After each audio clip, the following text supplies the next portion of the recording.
the talk show. Let's talk, let's connect. This is Ishita welcoming you all to the third impact session of Third International Youth Summit. Today's our topic is opportunities and challenges in higher studies and skills development. As we all know that COVID-19 has forced us to confront a new world where everything is changing. Every day we are getting new experience. Likewise, we can see that there are lots of changes coming in the higher studies, classes, exams, everything is being conducted through online. So today we are going to talk about with all those issues, what are the challenges and opportunities could be for the higher studies and for the skill development. And on the screen, we can already see that we are having our guests. So let's welcome our special guest, Mr. Cyril Peter from New Zealand.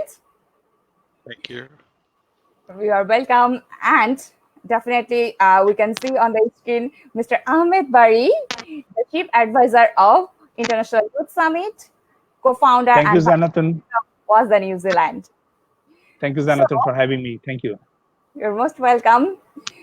So at the first, I want to take the opportunity to request Cyril to say a few words about yourself and about your work so that our audience can get to know about you a bit. Okay. Kia ora. Hi, everyone. I just want to tell a little bit about myself. I'm originally from Singapore, and now I live in New Zealand. I am the program manager for the business school at Welltech. It's a institute of it's a polytechnic in Wellington itself, and we run mainly business and IT programs. Okay, that's me. Thank you. Thank you so much, Cyril. So we will go to Mr. Ahmed, but before that, I want to just acknowledge our lovely audience. So I can see that lots of people are joining with us. So audience, again, thank you so much for joining us. And I'm going to request you to please share the video to your timeline. If you think that this video is really helpful and you are learning new things every day, please share this with your friends and family so that they can also enjoy and learn by sitting at home. So I can see that already Mr. Kaushik, Mr. Sajan, then Parsuna, Vandari, Kushnur Alom, Din Muhammad, Shruti, Isim Shohak, and many more people are joining. So people, guys, please stay with us and enjoy the session. So let's come to Mr. Ahmed. Yes. I'm going to request you to please say a few words about today's topic. Okay. Thank you, Ishita, for giving me the opportunity. And thank you, everyone, all the viewers from the global. I can see that you are from Nepal. I can see that Bangladesh. And I hope there'll be some more participants from other countries. And the audience will grow, definitely. And thank you. But before that, I'm requesting everyone to have a pen and paper. Every single session, you must keep your pen and paper so that you can write down the important tips we are going to discuss with you. And this will help you to design your future plan, because what we want that you take the good things from these sessions and then you design your plan for the next 5 to 10 years, so that when the situation is normal or whatever the situation, you can still have your plan and you to move ahead. So I'm also like to welcome our guest today, Peter. Hi. And the idea for today's idea is to talk about the higher study opportunity and challenges in the skill development area, because many things have changed. So you all are asking us like, what kind of online course should I take, or whether it is valid, whether it gives any age to my career or my CV or for the next job.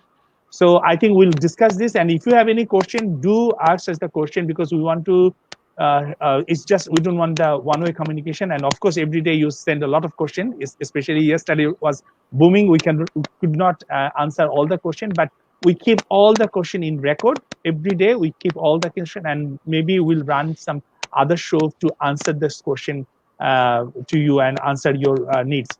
So thank you. Back to you, Ishita. Thank you. Thank you, Ahmed. So let's come to Cyril again.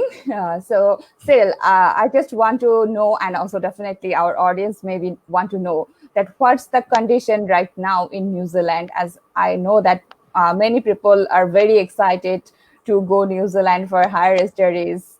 So what's the condition right now over there? If you share, please. Okay. In terms of weather, we are getting into winter soon. We are about 10 days out. June is our start of our winter.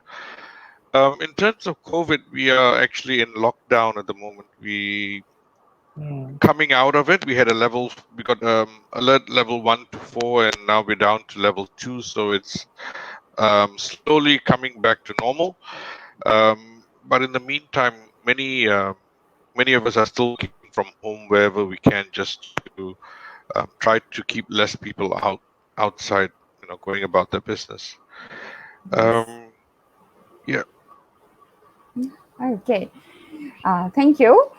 So I can see that lots of people are joining over here, and yes, there is a question from Pratiksha. She said that what suggestion will you give to high school students of Nepal willing to pursue MBBS career after +2 to try for abroad or to study in Nepal? So Ahmed, I wanna come to you first with the question. With this one, actually, Yeah. thank you for that. Thank you, Patricia, for asking the beautiful question. And the idea is recent changes will delay your process in the application. So rather than just wait for 2 or 3 years to process your international application, I would suggest you to try to pursue your education in your home country. This will be a wise decision, and of course, you might not be getting chance whatever the subject you want, but at least I'm requesting you to pursue the kind, or pursue whatever you want to do in your kind situation, or in your kind country. And later on, if everything is okay, then you can apply and you can just try to transfer your credit to any other international institute. Thank you, Cyril. You can you can add something. Yeah. Yes. Yeah, I think what Ahmad just said is right. Don't wait and procrastinate, because once your engine goes cold, it's hard for you to start up again. So, like what Ahmad was saying, I think it's best for you to try and do some studies in your home country. And when the borders open and when it's time for you to go overseas, then maybe that's an opportunity for you to look at that point. Yes, thank you. So, Cyril, I also just would like to know a bit more. Like, we know that different part of area is happening. The education system, like, as everything under lockdown, they are taking classes online, and sometimes the exams also. So, or like, as we know, there are lots of universities and polytechnics over there in New Zealand, and where lots of international students are there who are like already in study. So what's the process basically maintaining over there, or how the student and teachers are coping up with all those? It's an interesting setup. We chose not to have a long delay. So the moment they said lockdown, all the staff just went back home and started teaching online using Zoom. We started our classes. Like, to give you an example, my class is on Monday. I have 80 students in there. It's a huge class for Zoom. But Yes. it copes well. I can have classes on, and then I've got for tutorial, I've got breakout rooms. So I put them in 16 rooms, 4 in each, and I just float room to room and just carry on our tutorial questions, and then they come back to the main lecture room, sort of, and then we discuss it, then they go back to them. So it's a different way of doing it. It's taught me new skills, it's taught my staff new skills, and also taught the students that every time something goes bad, why should we just stop? Why not find another way around it? And that's what this whole game is about. Yes. I want people, if I can, very quickly to say that you hear a lot of bad things about COVID, but no one Yes. talks about the good things. And there's something good Exactly. that's coming out. This show that you guys are doing online here is an example of that. Us running classes every day online is an example of that. So think of COVID as a time for us to pause and reflect. It's an opportunity for us to stop and think. And also, those of you who are, I'm getting a lot of calls from people who are mid-career. They are staying at home for a month, 2 months, and now they're thinking, should I change? Should I do something else? So we're now getting a lot of calls from mid-career people as well. I'm getting a lot of overseas interest. They're applying now, but they're getting ready for when the border opens to come in. So Hmm. don't look at it as, the newspapers, in order to sell, they have to tell you all the bad stuff. Think Exactly. about some of the good things that come out. There's a lot of good stuff out there. Yeah. Yes. Yeah. Yeah. Yeah. Thank you. and Thank you, and sir. I Yeah. just like to supplement on that, because it is true that a lot of good things are happening. Actually, we can use our brain to rethink the new ways. So I think this is very fantastic, and especially the environment. Oh my God, I loved it. I love the environment. It's just like crazy beautiful now. You can have the fresh air in Asian countries, and it is good Yeah. to breathe the fresh air, and you can also hear the birds tweet every day, Birds. every morning and afternoon. This is very good things like happening. So we can see that actually the environment has huge improvement. I can see that. So you are absolutely right. There's a lot of different way we can think, and we can actually challenge ourselves to come up with the new ideas. And this is the right moment to think about this new ideas. Thank you, Cyril. Yeah, Thank you. Thank I you. think Yeah. Sure. I think nature is resetting itself. It's used this opportunity Yes, to like just rebooting itself. That's why the birds are exactly, coming out. And yeah, a exactly. lot of Yeah. all the people are away, so Mm, all the animals are coming out and having a good time. So yeah, yeah, who yeah, knows? exactly. And that's very much essential. Yeah. Ishita, Yes. there's some more question.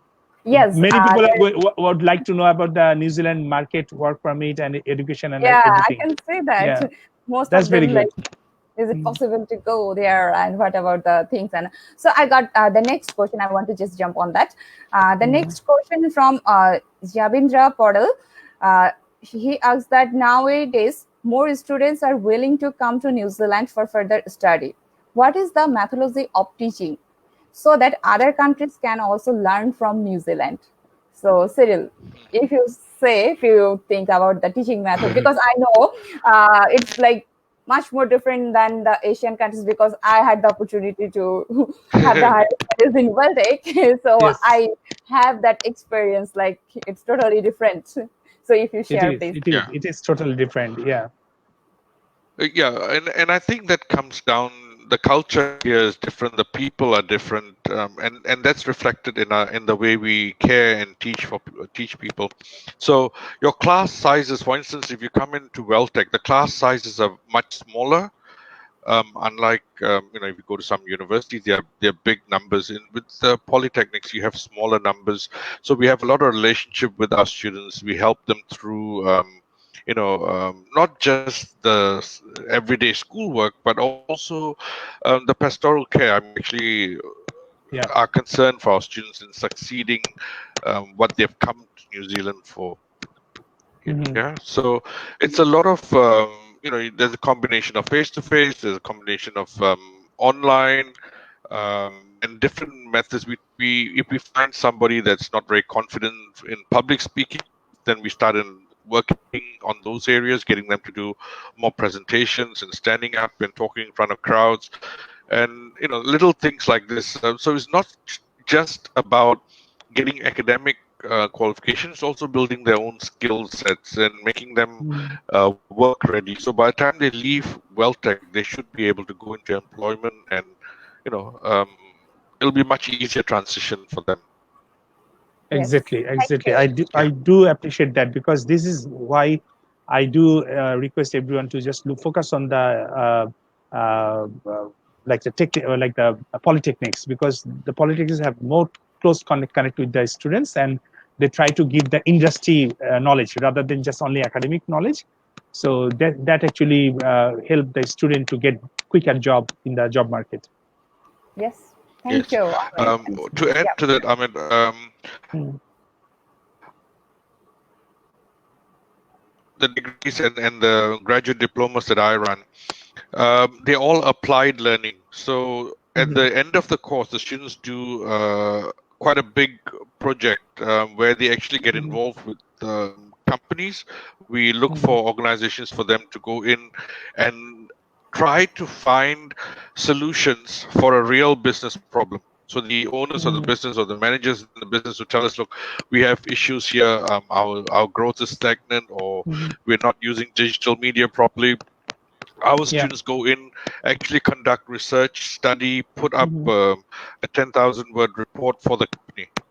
So it's applied learning. That's what I must stress here, and that's important.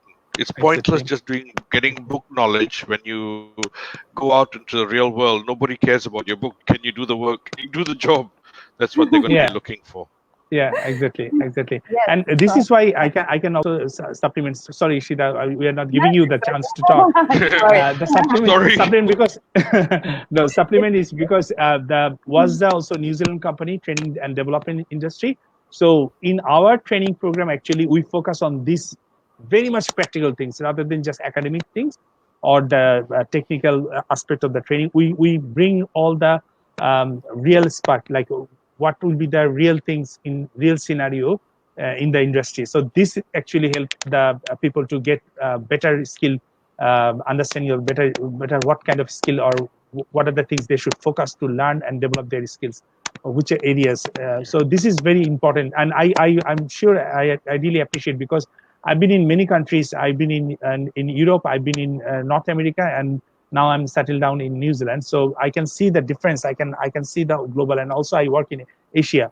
So I can see in New Zealand we are very much approached to the practical aspect, so that like people will learn whatever they learn. It will help them to apply directly in their practical life or practical workplace situation. Thank you. Ishita, now it's your turn. One second, Ishita. We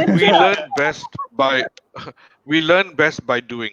Yes. We learn best by doing it ourselves. So as long as it's applied, I think that's a good way to go.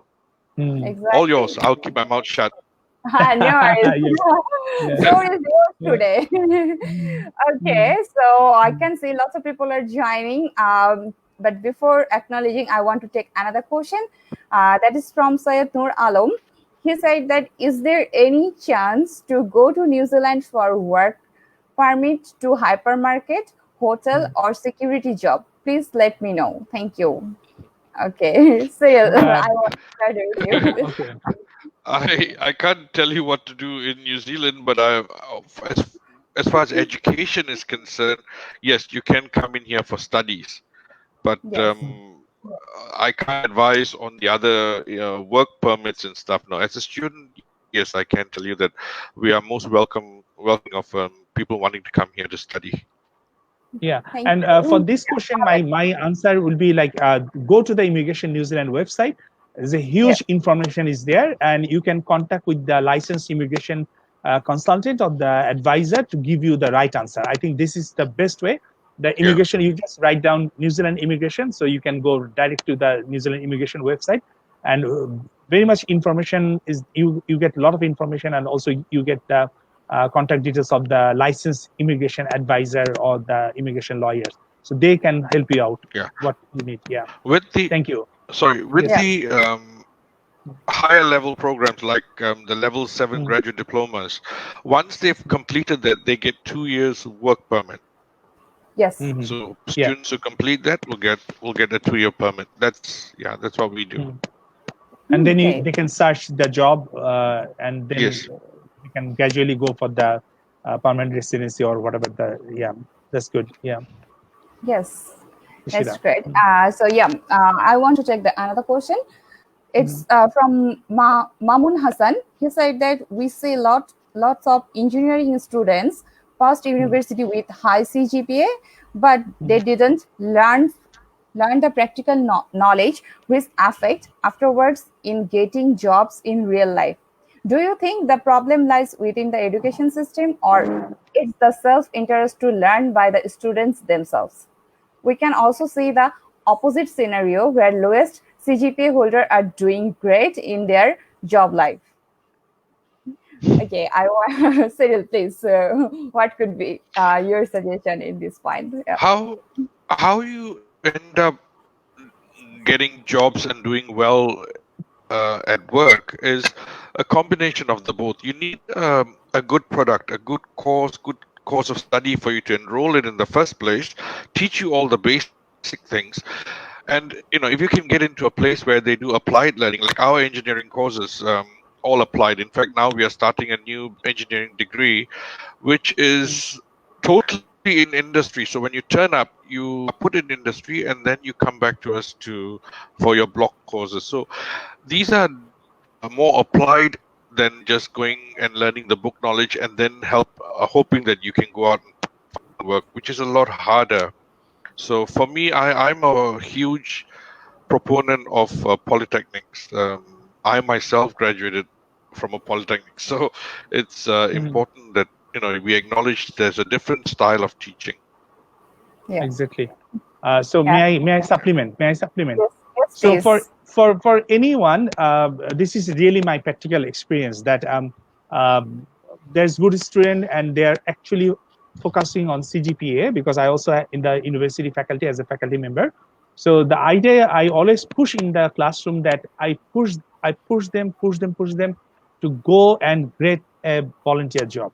And sometimes what also I did that I take them to the industry to give them the real knowledge of the industry, for the study tour or something like that. I got several challenged by the other faculty member that you are giving a much more effort. But the thing is, I study abroad, so I know what will help them to achieve the success later on when they complete the graduation. So my request to everyone that whether you are a good student or bad student, I don't want to label you. I believe every student have the potential. Everyone have the opportunity to flourish themselves. So just not only focus CGPA is important to get a job or get the opportunity to apply for the job, but you must try to involve with the industry what you are planning to join later on, so that you already have some industry knowledge beside your academic program. So volunteer yourself, because as a student you have plenty of time to support or give to the industry. So at least you can give like 1 or 2 hours per day, or maybe 7 hours or 10 hours per week. You can manage the time with the industry, that you don't ask for money or don't ask for wages, just to say that I want to work with you and I would like to learn the real industry picture, so that when I complete, I can apply to your company or any other company with this experience and the knowledge gathered from the university. Ishita. Thank you, Ahmed. I can see lots of questions are coming over there and lots of people are joining. Thank you once again, audience, for joining with us. Please stay with us. So I can see the another question from SM Shuhak. My first question is, I'm BV student, Department of Accounting, and so how I will be an entrepreneur. Okay, Shuhak, we will have another session in Bangladesh time 2 p.m. So please keep that question for that session, because there we are going to talk about more about the entrepreneurship and the other career path. Sure. The first question is MBA student development accounting. So, okay, can I just for a little, the idea, I don't want to disappoint it with this question. Sorry, Ishita. Just thank you, Shuhak, for making this question. The idea is to become entrepreneur. It's better to just, if you don't want to, because we already discussed in yesterday's session that I always request everyone to at least have 5 to 10 years experience in the job market first, like as an employee, so that you can learn. But when you are working for other organization, think that this is your business, so that you give your 100% to that business to flourish that business, and that's the way actually you develop your skill without investing your money.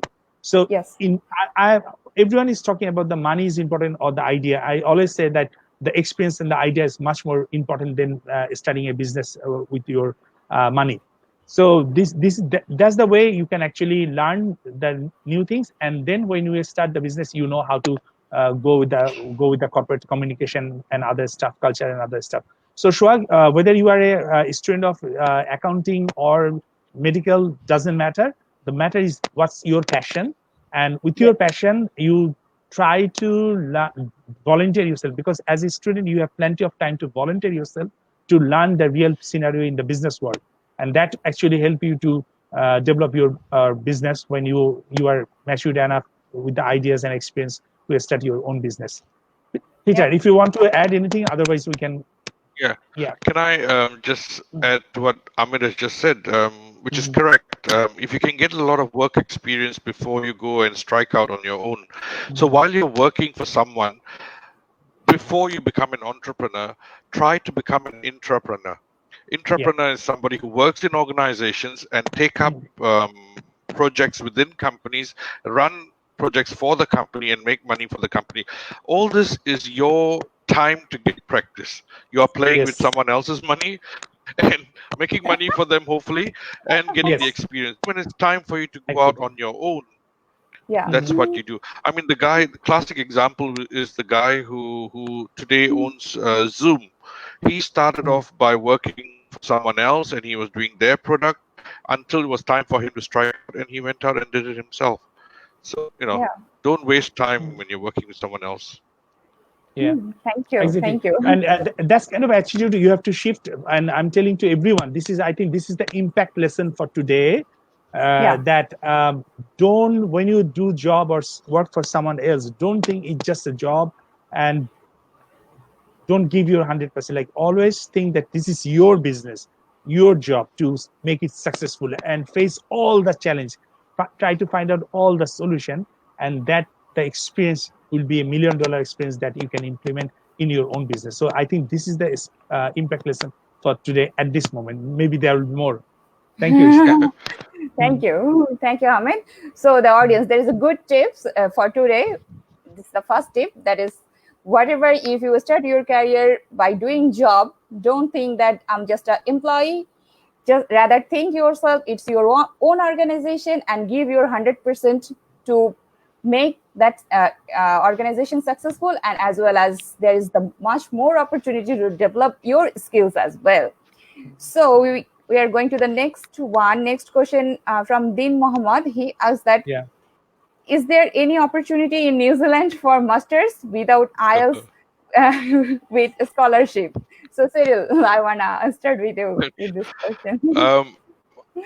IELTS is a requirement for any Western country, including New Zealand. We require you to do the exams before you come in to prove that you can actually cope with the course. It's pointless you coming here and then you find that you can't, write or read at that level, because we expect quite a lot from our students. So for a bachelor's or grad dip, you need to have at least 6.5 IELTS, just so that you can cope with the everyday assignments, assessments, and also for you to be able to interact with the public. I mean, when you come here, you're not going to live just by yourself or with your friends and all that. You're going to be going out and trying to get work and all that. So you're going to need to have a certain level of English, and you're going to have a certain level of confidence when you carry yourself and go out. So I would suggest, while you're at home, while you're in your country, look for opportunities to learn English, better your English, and clear the IELTS before you travel out. Thank you. Thank you, Cyril. May I supplement? Yes, I would like to supplement.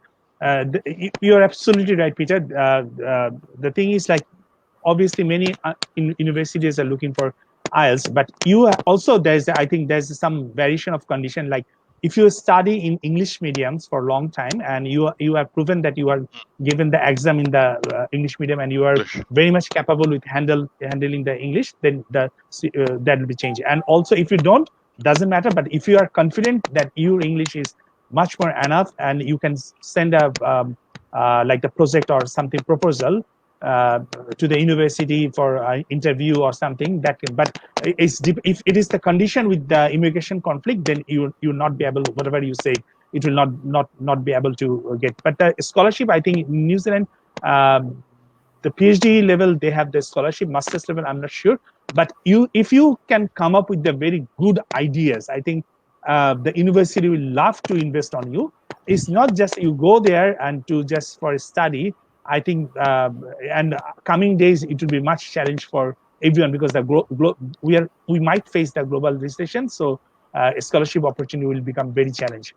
So before taking any move or any further studies, just do consider whether this master's program is really helpful for you to get your next career, or it is just only a degree and that will have no connection with your next career movement. So sometimes think about what kind of degree you are. I always prefer that, or I suggest everyone to, or it's an idea again.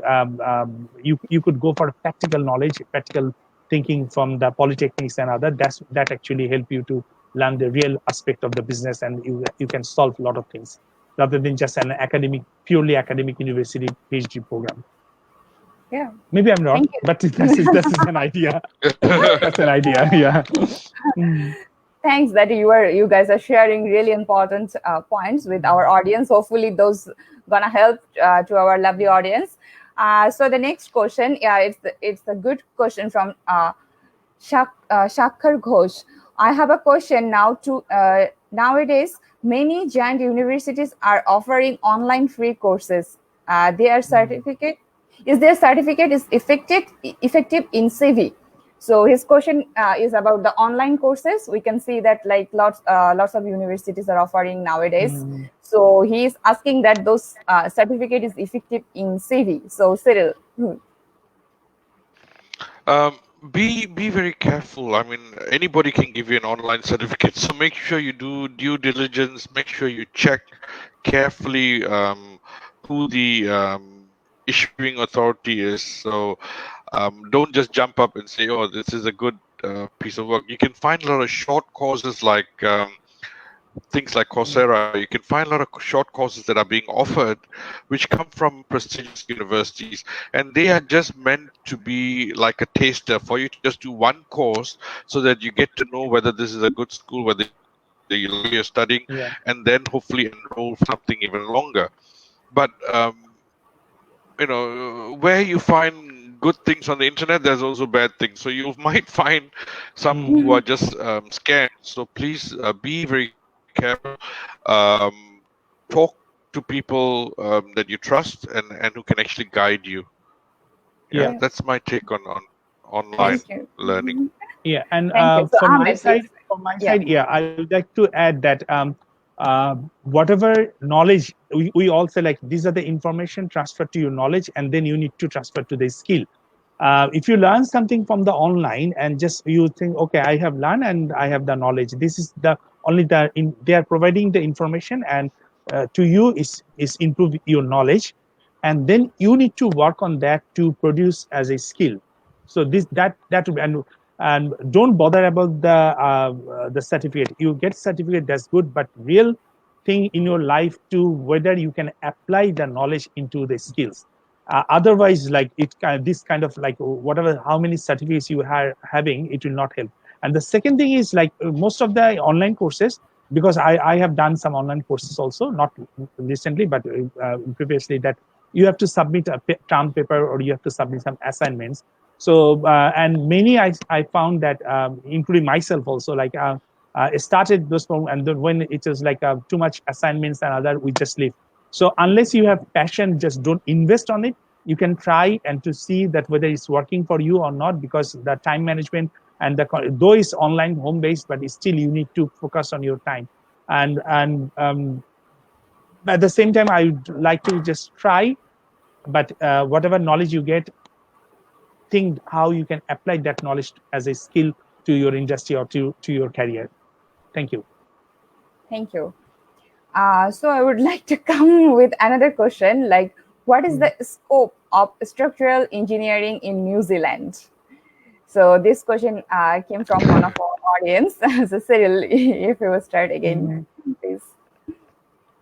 I'm not an expert in this area, but I know that post the earthquake in Christchurch, there was a lot of work for several, in fact, all engineering work. So I've had quite a lot of our students out of Welltech were all immediately grabbed and taken there. So all the trades people, plumbers, electricians, they all got jobs readily in Christchurch post-earthquake.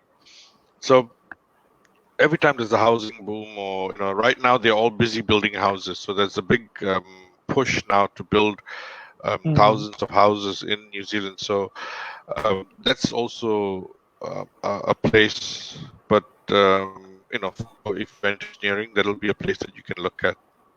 Yes. Yeah. Thank you. So just to add that New Zealand is actually the earthquake-prone country. So if you want to come, you must have that much strong skill to the industry relevant. So you can.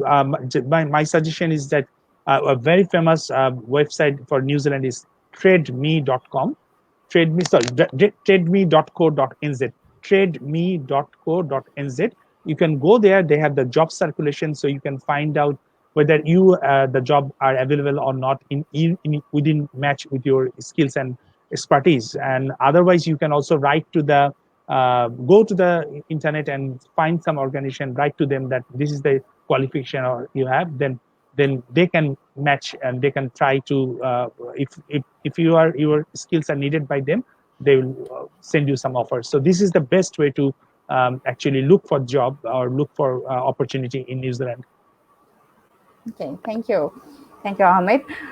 So there's another question that came from one of our another participant, that how will I prepare myself for higher studies during this period of lockdown? So Ahmed, I want to start with you for this.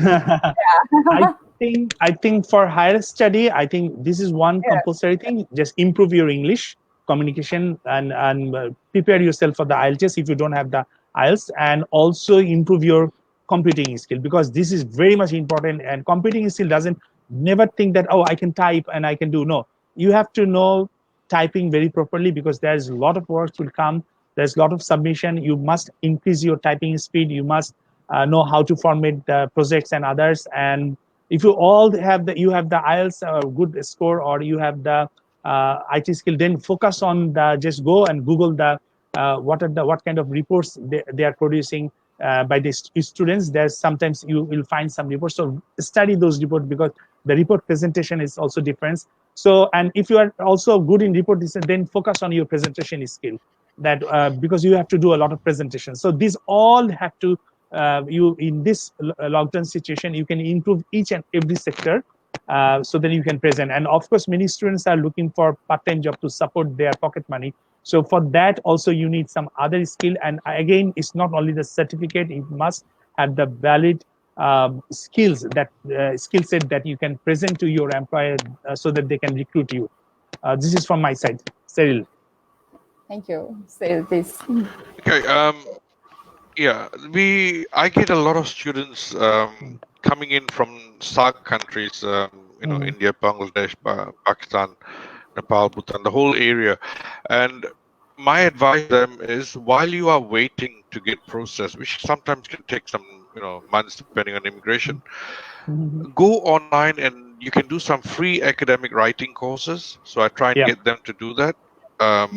Just get ready for that. Do as much reading as you can in preparation to come here. Bear in mind where you are coming from. Your method of studying is rote learning. So you learn something and you regurgitate it, and that's the way you were taught. But when you come here, it's more about application. We want you to apply your learning, not just tell me what's in the textbook. I have the textbook, so I don't need you to tell me. You must be able to apply what is in there, and that's the catch. So you are shifting a whole way of thinking. So you need to try and practice that, get used to that. And I make a lot of my students, when they first come, to do academic writing on. There are a lot of free online courses. You can catch some of them, and they actually teach you how to write. Go and learn what referencing is about. Learn how to do APA referencing. All this will help you. By the time you get here, you are much further ahead than your classmates who didn't do anything. Exactly. Yes. Exactly. So I think referencing system is a very important thing, because people in Asia, they don't understand the referencing system, and it takes me a long time to understand and then apply to my student also. So I'm just giving you one practical example for me. When I completed my higher study from the university, top university in Bangladesh, and then I went to pursue my MBA in London. So I got the visa, and it says, and also the university offer letter, it said I have to be there on 15th of September. But to looking for like a cheap flight, I joined there on 17 or something. I missed the orientation, and that is the biggest mistake in my life, to miss the orientation, because when I went to the first class and I found that they are already finished the chapter, and they said you're supposed to read that on the orientation day. We already told you to read the first chapter, and today we just discuss about the issues, and it was just completely. And then I have to catch up like fast and fast, because very fast you go for the another, and every day one chapter finish, case study, lot of discussion. So these are, you have to be very fast and don't miss the orientation. Whoever are there, I'm just requesting you, if you have planned to go abroad, don't miss the orientation, because orientation is very important, so that the university gives you how they actually design this program and how this will benefit to you. So don't miss the orientation. Thank you. Can I just add something to what Sure. Rama said? When you first arrive, don't say if you arrive on the 1st of June, on the 2nd you can go to class and everything will be fine. No, you come on the 1st, you're going to have to sort out your accommodation, you're going to have to sort out your bank, you're going to have to sort out your telephone. There's so much you have to do. So try to come as early as possible. Give yourself say 2 weeks. Give yourself time to settle in, get to know your surroundings, what is happening, where is my sport, all those things that you need to do before orientation. Orientation is so important. It's pointless just coming. So try to come earlier to give yourself some time to actually adjust, get used, because you're in a new country. And you're going to be struggling, not struggling, but you can find some difficulty. Yeah. Yes, of course. Yeah. Of course, we should take much more time before starting the class and go there as early as possible. So there are lots of questions. Thank the you. next question from Cotton, that what potential and competency should I have while I am applying for a job in the international sectors like NGO sectors? It is quite tough to pass the draft screening to go into the interview round. Okay, so Ahmed, I would like to start with you with that question. Yes. Yeah. Before that, Cyril, can you see the question in your live comments? You can see the question, right? Okay, all right. Yes, sir. So what potential and competency should I have while I'm applying for a job in the international market and NGO? That's very good. Okay, so the best way to find out which is actually applicable for you, always go for the job circulation. I think that's the way you go for the job circulation in different industries. And actually, I'm telling you one real example. I say like this will again impact. This is another impact lesson for everyone.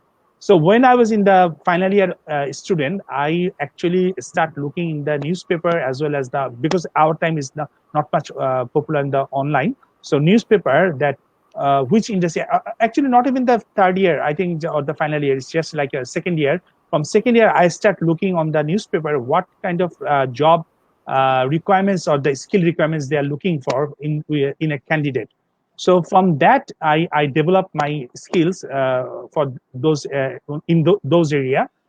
So this is another impact. Like you try, this is the best way to learn because you don't know which should learn. So best, whatever industry you like to join, go to their website and download the previous or the last recruitment where the employment opportunities are there, and see what kind of skill set they are looking for.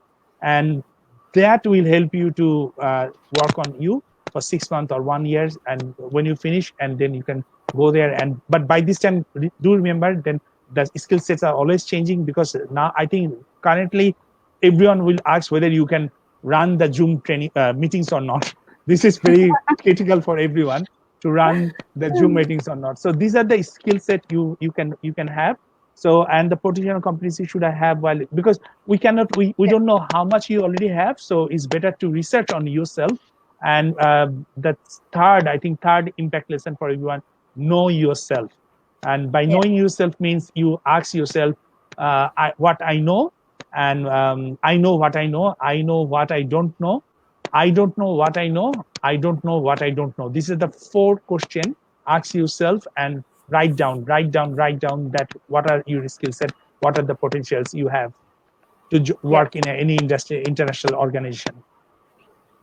Okay. So, Cyril, would you like to add something to that question? I think what Ahmed said was right. You need to be honest with yourself. Ask, dig deep and look at yourself. What are you? What do you want? It's if you are a square, you fit into a round hole, right?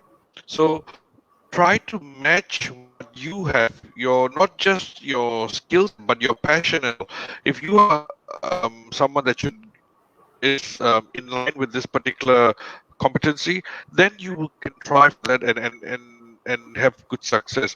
But if you're going to force yourself to get something that you're not designed for, like myself, I know that I'm not bad in numbers. I wouldn't go and apply for accounting because I'm Yeah. just not interested in it. So I think we should be careful how we, um, you know, decide whether we fit into a particular role. Yes. Yes. Yeah. Thank you. And Yeah. I think one more thing is just to focus on your passion and be flexible. Be flexible to learn new skills and be flexible to position you are want. If you really want to do international job in international organization, start from anywhere, and then within the organization you'll find more opportunity because they don't circular much to the outside. So if you can entry in any position, international NGOs, then within within inside they have circulation so that people can move from one department to another department. Of course, you need to improve your skill. So go to the next one. Yes. Thank Scholarship you. from New Zealand. I got another question. Will international students still be eligible for the post-graduation work permit program if institutions transition to distance education as a mean to complete the current term during the COVID-19 crisis? So, Cyril. Can I have a look at the question again? Yes, I put in the display. Yes. When you study, I just like yes. Yeah. Carry on. Once you're done with your study, even whether you're teaching online or whatever, you are meant to have face-to-face classes. But if for the time being you might have gone to online mode for a month or two, that doesn't affect it at all. So when you're done with that and lockdown is over, of course, students who are working because they are an essential service, so they are working while the rest of us are in lockdown working already. So no, it shouldn't affect you at all. Yeah. Okay. Thank you. Ahmed, would you like to add, please? No, I think it's the same. That's I'm going to say the same thing. But I would like to add Nati again. She like whether you finish. If you finish the study, most of the international like if you as a international student, most of the country actually giving you 1 year or 2 year opportunity to work in a local industry to settle down yourself. So it is quite possible. Thank you, Ishida. Thank you. So the next another question I got: can I get a scholarship from any New Zealand's university? Cyril, yes. By all means, by all means go and apply for it. Go and look at the university websites and apply what you qualify for. Most of them will ask you to write a essay, and from there they get to know you, they judge your work, and then if they think you qualify, they will give it to you. Yes. And for scholarship, I think I can give you another tips for everyone for another impact tips. The thing is like, don't only focus that the university give the scholarship. Sometimes there are some other trust or NGO or the organization, they actually support you to get the scholarship, and then they send the money to that university. So it is not only you can apply for the university scholarship, of course, and when you go to the university scholarship list, you will find those names in those scholarship names and other things. So always is find out this opportunity. There's a lot of scholarship, and also you must have a potential portfolio that why they should give you the scholarship. It's not just only CGPA. You must have a potential or the qualified portfolio for your application to support your scholarship. Yeah, thank you. Thank you, Ahmed. There was one more question came up. That is from Tawhid. He asked that which degree will be best choice or have a potentiality for our country, like he asked from Bangladesh. So in Bangladesh perspective, so Ahmed, if you add. Okay. For me, you can go for any degree, any subject, anything, doesn't matter. But while you are studying, do involve with voluntary job. Do try to develop your skills. These will really help you. I think Cyril has some problem, right? Yes, I think he is having some I think internet issues over there. Maybe he will join soon. So I do believe that subject doesn't matter. It's matter whether you have the attitude, you have the passion for developing yourself and to apply that in the industry. So if you I think majority of the students, what they do, they don't give themselves to learn new skills. They just focusing on academic things, and that's why they miss the opportunity in the job market.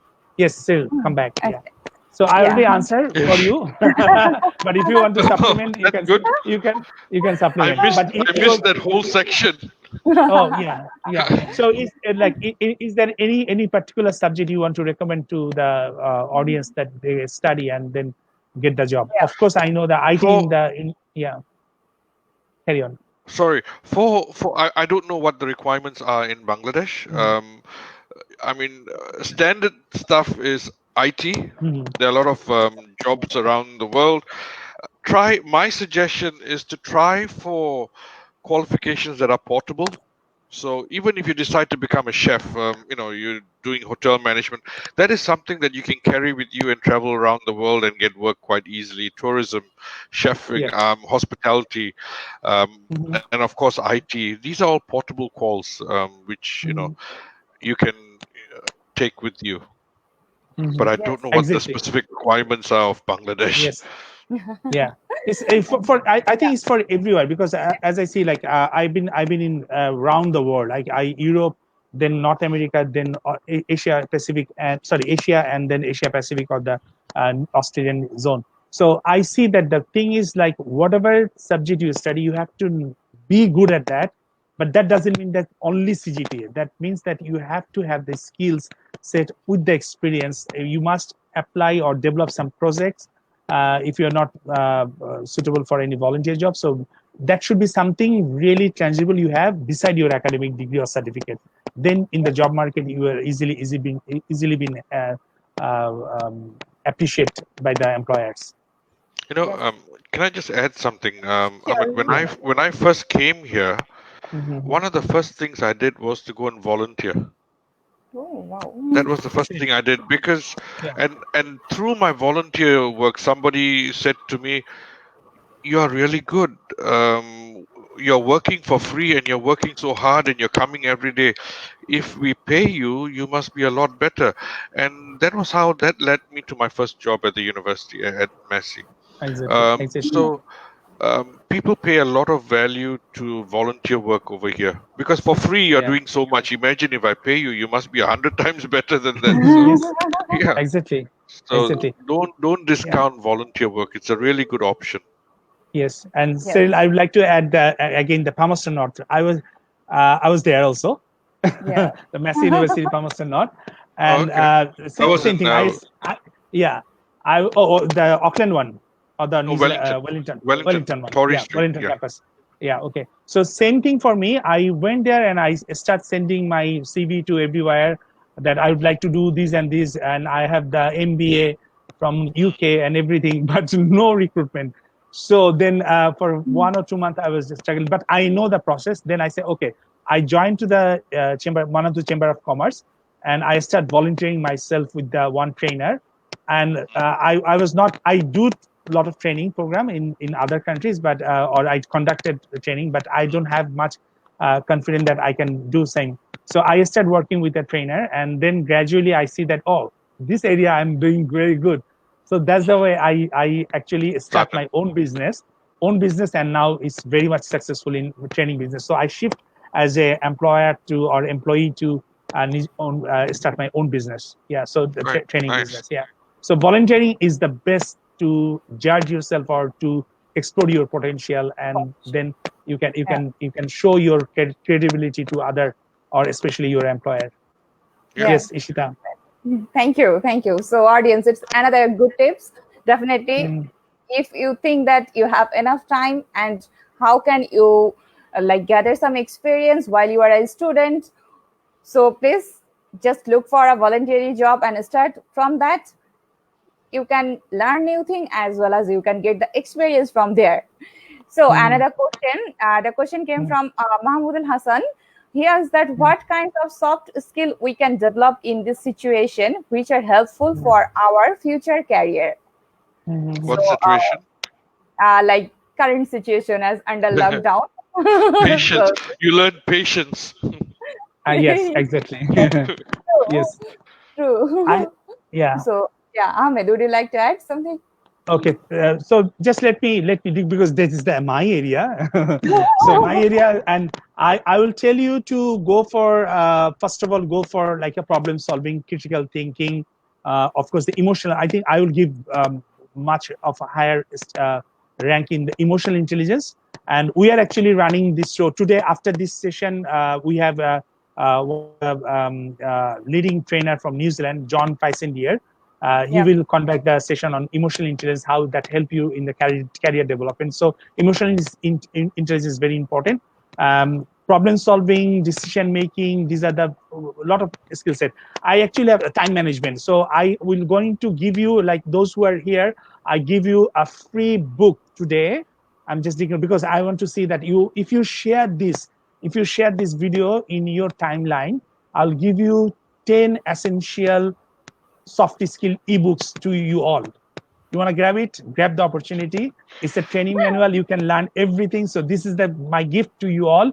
The 10 essential soft skill you need to become successful in your life. I'll give you this ebook if you share this video in your timeline. If you share this video in your timeline or tag other people, so I'll give you the free ebooks, so that this 10 it will be awesome to change your life. Thank you, Ishita. Thank you. Yes, I have another question. Cyril, we just want to know, like, is it okay if you stay with us for another 10 or 15 minutes? As I can see, it's okay. Getting hot. Thank you. Yeah, lots of questions are coming. So Rauda, she asked that, is there any good opportunity for English language and literature students in New Zealand? Oh yes. So Cyril. Yes. Come here. They love people who are into English literature. So the Victoria University in Wellington runs a big program on English Lit. They have their Write in Residence series. So you actually have a good opportunity to be working with some of the best people. So yes, English Lit is a big thing here. Oh, wow. Great. So Rauda, you can go. Yeah, exactly. Yeah, Rauda, please go New Zealand. Thank you for suggestion. Yes, thank you. And I think there's a comment. We can take one comment. Is Sajia Mida? Can you see? Yes, Sajia? I'm just putting the another question. Then I'm come to the Sajia Mridha comment, because it went up bit. So Natty again, she came up another question. Is it difficult and different in case of applying a job in the NGO field in my country and apply directly to the overseas based country? Is it difficult or different? Different in case of applying a job in the country. Which country actually? I'm not sure. Can you just write down which country you are from? Natty, She's from I think she's from Vietnam, or I'm not sure. Thailand something. Can you please mention the country name, Nati, so that it will probably be easier Bangladesh for or from India or from Nepal. So us? Nati, Yeah, please be with us. Rewrite your question again yeah. with your country name, so that I can at least give you some ideas. Yeah. And we have Sajia and Indra. So do you want me to read this for you? Comments. Yes, Actually, please. Yes. Sajia said that yesterday's session was very good, and Okay. many youth from her area actually get benefited from that session, and Yes. she is also happy to being with us and promote this Yeah. international youth summit to the youth in her network. And then we have Indra Lakshmi. She was also with us yesterday. Will international student will get eligible for the post graduate work permit after we had all like I was okay Yeah, we yeah have already we talked had about this that. so Okay. Nati yeah replied. She said that she's from Thailand. Thailand. Okay, Yeah. thank you, Nati. I think the international jobs are in the common platform. They just give you circular, and they open actually from any country you can apply. But the best thing is like whether this organization actually working in your country or something, and also try to have some link within your uh, uh, whoever your countrymen are working in that organization. Actually, they will give you good feedback about that kind of job. And also for the international organization, they do check your background or referencing. So referencing is very important. If someone can refer you strongly about your skill set, and then the demand they're looking for, actually that match. And of course, at the same time, you must have the work experience, because they wants to give you they wants to take the best candidate globally. That's why they are international organization. They throw the international recruitment. At the same time, this organization also have local recruitment in their local branches. So also you need to contact with the local, and in mostly in their website they have the circulation. So you can go there and you can start studying their circulation or the career opportunity, so that you know what sets of skills they are looking for, and that definitely help you and to get your job.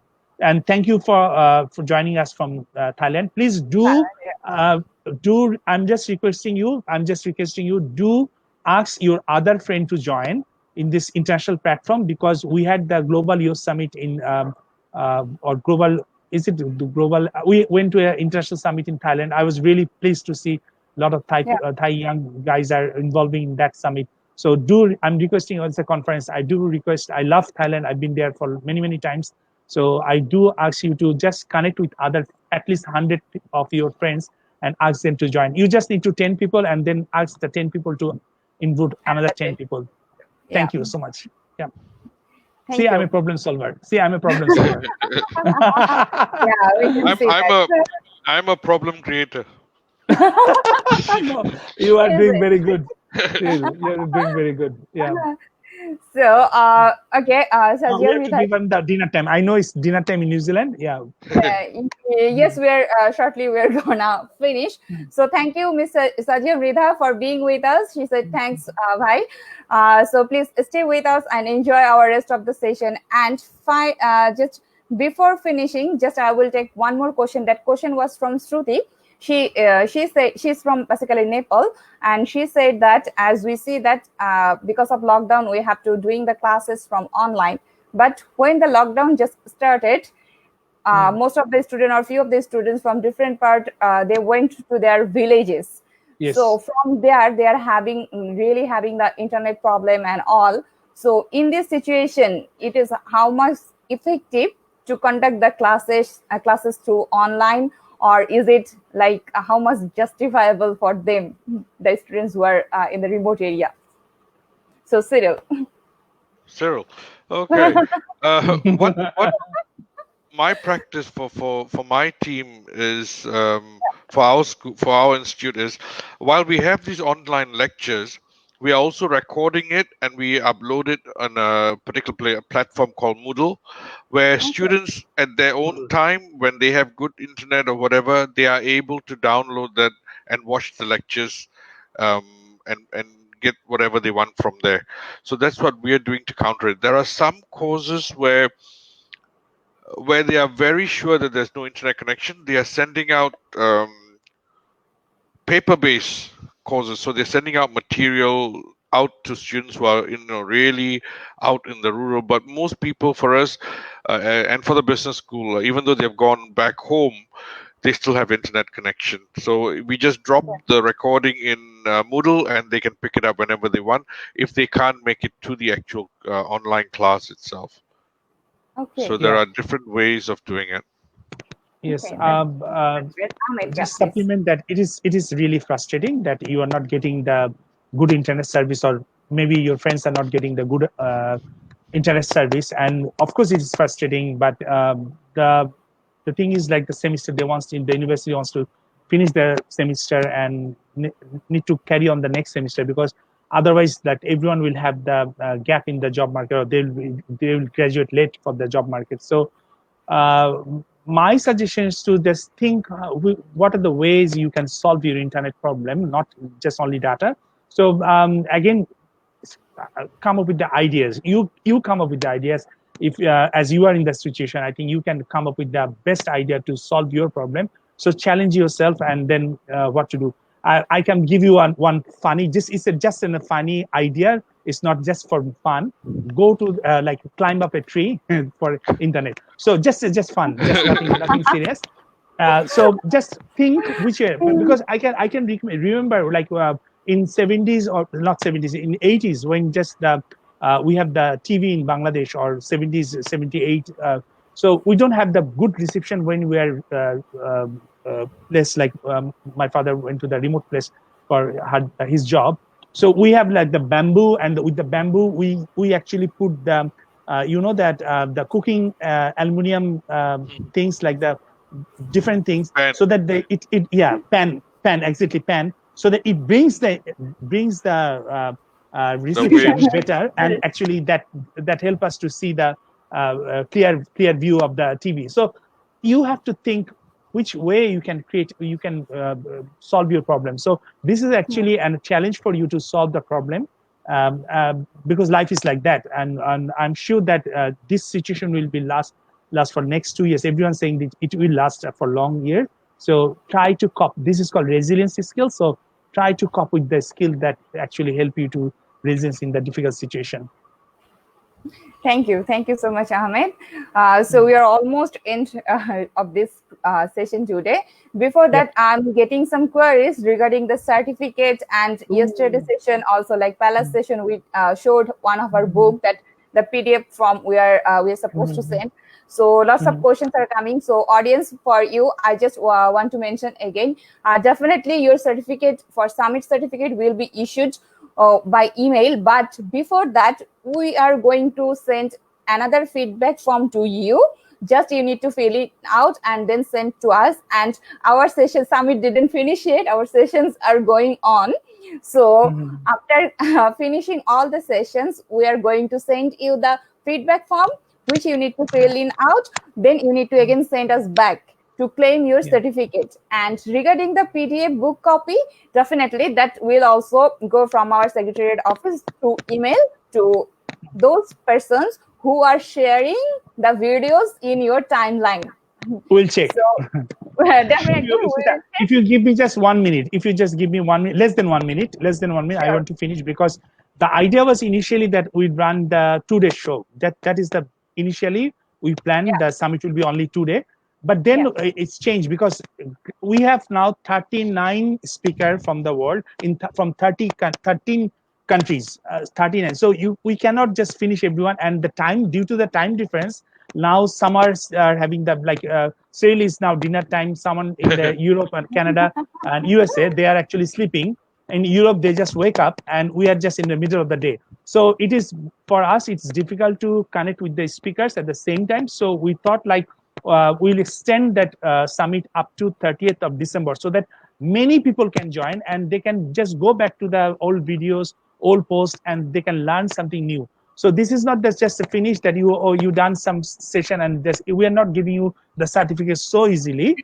We are actually help you to develop your plan for the next 5 to 10 years, because this is the important, and this is what I personally believe you get the benefit from this kind of international summit, that you can design a plan for your life for next 5 to 10 years, and we'll start sending you the PDF of the ebooks as well as the work plan, what you want to set.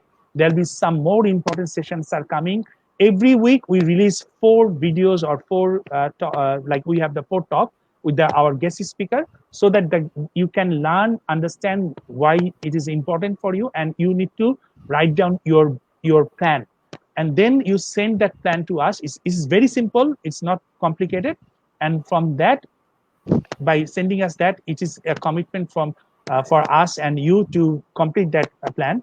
Then we issued you a certificate, and I think that will be the most valuable certificate you will have ever, because by achieving this certificate, you actually get your we can live book for your next 5 to 10 years. Thank you. I think I take more than 1 minute. Yeah, thank you, Ahmed. Yes. So I'm not gonna give much time to you right now, Yeah, but I just want to mention Shruti's comments based on both of your answers. She just replied. Thank you very much for the wonderful solutions. Though I can't climb a tree, it was a great idea. I am gonna suggest my friends to do so and request our teachers to record the Zoom meeting for them who are in the remote area. Yes. Then thank you very much. So thank you, Shruti. Exactly. Please stay with us, and the audience who are new, just today joined. I'm just sharing with you. To claim your certificate, you must have to register with us, and the registration last date is 30th May. So please, if the new persons are here with us today, or your any friends want to join, they can complete the registration by 30 May. And we are going to end here for today's session. Thank you for being with us. We are again coming back just after 2 hours. With a new session with Mr. John Fasentia and Ms. Moshumi Mo, that is emotional intelligence for successful career journey. So stay with us, and regarding your career, any question, just ask and drop in the drop the comment box the questions. So we are here to answer your any question. Thank you so much for stay with us. We are going to say goodbye from here. Bye bye. Thanks, guys. Thanks, Cyril. Thanks for joining, and hopefully we can have you one more time. Hopefully we can ask for you to. Yeah, thank you so much. No problem. I'll send you my bill. Thank you. Of course. But we must catch up when you come back here. Sure. I love to. Thank you so much, Cyril. Thank you. It's lovely talking to you. Thanks for having me.